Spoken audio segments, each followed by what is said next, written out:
Hello guys, welcome back to my channel Vidyakul classes and myself Abhishek Maurya. और आप लोगों का जो ग्रामर में हमारी जो वीडियोज आप लोगों को लगातार मिल रही हैं और उसमें आप लोगों को पढ़ने में काफ़ी अच्छा भी लग रहा होगा कि यहाँ से हम लोगों को कुछ सीखने को मिल रहा है। ओके, और यहाँ पर आप लोगों की जो तीसरी वीडियो है ग्रामर की, मतलब कि 9th और 10th की जो तीसरी वीडियो है वो मैं यहाँ पर आज बताने जा रहा हूँ। उसमें आप लोगों को क्या बताना है, मैंने पिछली वीडियो में ही बता दिया था कि आप लोगों को मैं वर्ड तक बताया था और मैंने बताया था कि उसके आगे जब हम चलेंगे तो सेंटेंस के बारे में बताएंगे। बात समझ रहे हैं ना। ये सारी चीजें बिल्कुल बेसिक हैं, बहुत ही छोटी छोटी चीजें हैं और आप लोग अगर इनको अच्छे से पढ़ लिए तो आप लोगों को जीवन भर ग्रामर में दिक्कत नहीं होगी। बस ये आप लोग समझ लीजिएगा। ओके, बस थोड़ी सी आप लोगों को मेहनत करनी पड़ेगी, आप लोग साथ में नोट्स भी बनाते चलिए बस। ओके, तो जैसा कि आप लोगों को यहाँ पर आज हमको कौन सा टॉपिक पढ़ाना है, सेंटेंस के बारे में पढ़ाना है। ठीक है ना, ज्यादा लंबा नहीं जाएगा, थोड़ी देर बताएंगे इसमें, क्योंकि सेंटेंस यहाँ पर थोड़ी देर बताने के लिए बताएंगे, नहीं तो हमको आगे जो अगली वीडियो बनाएंगे उसमें हमको प्रॉब्लम हो जाएगी। बात समझ रहे हैं ना।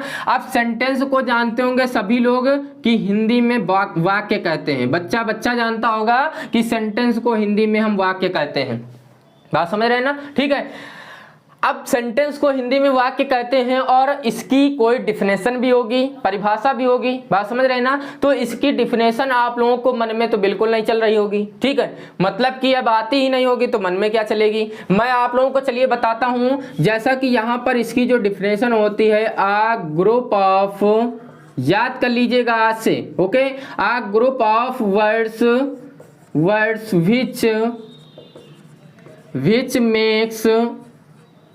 which makes a complete sense is called sentence. Okay, is called sentence. मतलब बहुत से लोग होंगे जिनको ये डिफिनेशन आती भी रही होगी, ऐसा नहीं है कि किसी को नहीं आती है। 9th 10th में पहुंच गए हैं तो इसकी डिफिनेशन तो लाजमी ही आएगी आप लोगों को। ठीक है, a group of words which makes a complete sense is called sentence. ठीक है, मतलब कि यहां पर क्या है, अ ग्रुप मतलब ऐसा समूह। कैसा? ऐसा समूह। किसका भाई? शब्दों का ऐसा समूह जिससे एक पूर्ण अर्थ निकले या बने। क्या कहलाता है? वाक्य कहलाता है। बात समझ गए ना। शब्दों का ऐसा समूह जिससे एक पूर्ण अर्थ निकलता है तो वही हमारा क्या कहलाता है? वाक्य कहलाता है। पिछली वीडियो में वर्ड बनाया गया था, अब उन वर्ड का एक समूह बनाया जाएगा। लेटर का समूह बनाया गया तो वर्ड बना, अब वर्ड का जब समूह बनाया जाएगा, वर्ड्स का जो समूह बनाया जाएगा उनसे क्या बनेगा? सेंटेंस बनेगा। समझ रहे हैं ना। तो जैसा कि यहां पर अगर लिख देते हैं, कुछ वर्ड हम बना लेते हैं। जैसा कि मैंने लिख दिया, Ram is going to Agra. ठीक है, मैंने कहा था 2 या 2 से अधिक शब्दों के मेल को हम क्या कहते हैं, मतलब 2 या 2 से अधिक जो हमारे लेटर्स हैं, अक्षर हैं, उनके अक्षरों के मेल को वर्ड कहते हैं। तो अब यहाँ पे एक वर्ड ये ले लिया, एक ये ले लिया, एक ये और एक ये और एक ये। ठीक है, इतने वर्ड ले लिए और इनको एक ग्रुप बना दिया। मैंने एक ग्रुप बनाया। अब इसका अर्थ देखो निकल रहा है क्या? राम इज गोइंग, राम जा रहा है, टू आगरा, कहाँ? आगरा जा रहा है। राम आगरा जा रहा है, इसका मतलब आपको अर्थ इसका समझ में आ रहा है। तो ये एक हो गया क्या हमारा? सेंटेंस हो गया। ये क्या हो गया? एक सेंटेंस हो गया। Is that clear? अब देखिए यहां पर हमको आगे क्या पढ़ना है।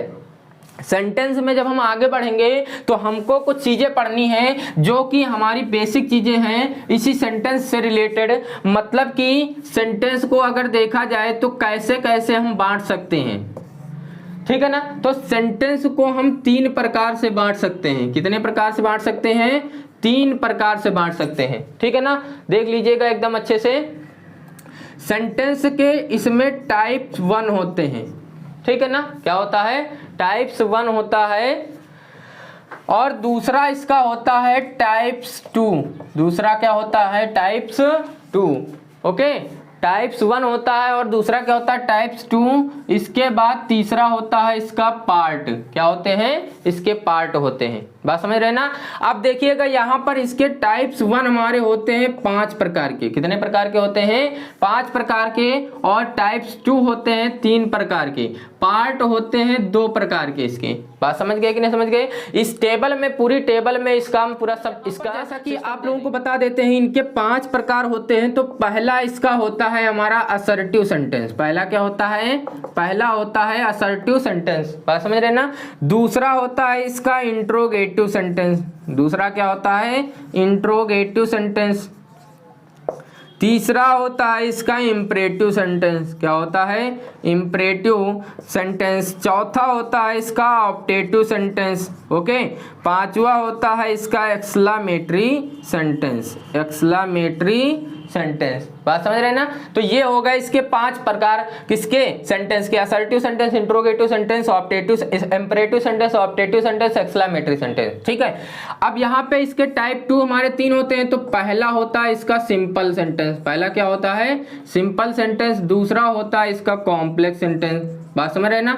और तीसरा होता है इसका कंपाउंड सेंटेंस। क्या होता है? कंपाउंड सेंटेंस होता है। ठीक।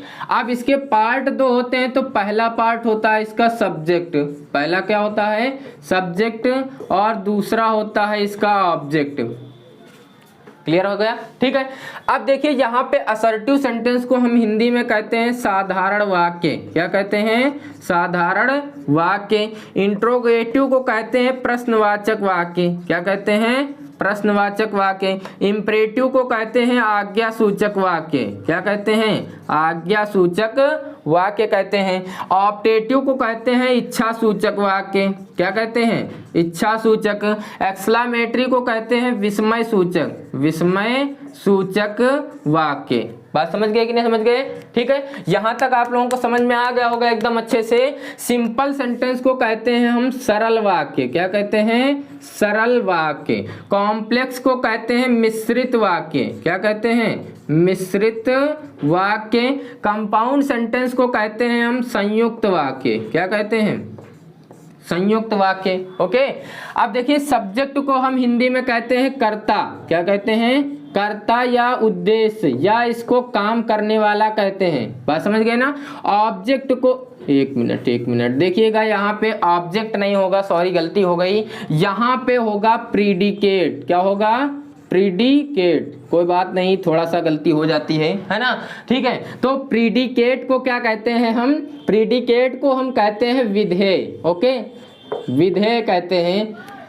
समझ रहे ना? प्रीडिकेट को क्या कहते हैं? विधेय। यहाँ पे अगर गलती हो जाती और वीडियो पड़ जाती तो प्रॉब्लम हो जाती। बात समझ रहे हैं कि नहीं? लेकिन चलिए कोई दिक्कत नहीं है। यहाँ पे थोड़ा सा बहुत ही ध्यान रखना पड़ता है कि कोई चीज़ गलत ना हो, क्योंकि अगर एक बार वीडियो पड़ गई तो उसके बाद उस वीडियो के अंदर कुछ नहीं किया जा सकता है। वीडियो पढ़ने से पहले तो काम किया जा सकता है, उसमें कुछ भी कर सकते हैं। ठीक है ना? लेकिन अगर वीडियो पब्लिश हो गई तो फिर कुछ नहीं किया जा सकता है। सिर्फ वहाँ पे एक ही ऑप्शन रह जाता है कि इस वीडियो को क्या किया जाए? YouTube से डिलीट किया जाए। जब वो हटा दी जाए तब जाके फिर से वीडियो वही बना के तब डाली जाए। ये चीज होती है, तो काफी ध्यान रखना पड़ता है। ठीक है।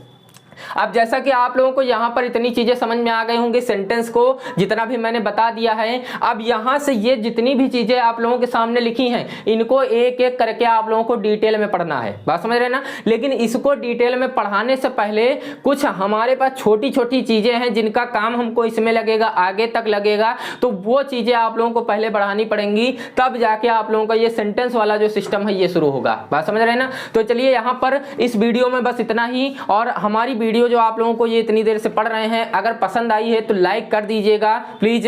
और इसके बाद हमें कमेंट करके भी बताइएगा। इसके बाद अगर चैनल को हमारे सब्सक्राइब नहीं किए हैं तो चैनल को सब्सक्राइब जरूर कर लीजिएगा। ओके, क्योंकि वीडियोज आप लोगों तक नोटिफिकेशन नहीं पहुंचते होंगे अगर आप लोग सब्सक्राइब नहीं करते हैं। ठीक है। अगर सब्सक्राइब करके ऑल पे प्रेस जरूर कर दीजिएगा। ठीक है, बेल आइकन को हिट करके ऑल पे प्रेस करिएगा, तभी आप लोगों को नोटिफिकेशन मिलेंगे। बात समझ रहे हैं ना? तो चलिए चलते हैं, मिलेंगे अगली वीडियो में। धन्यवाद।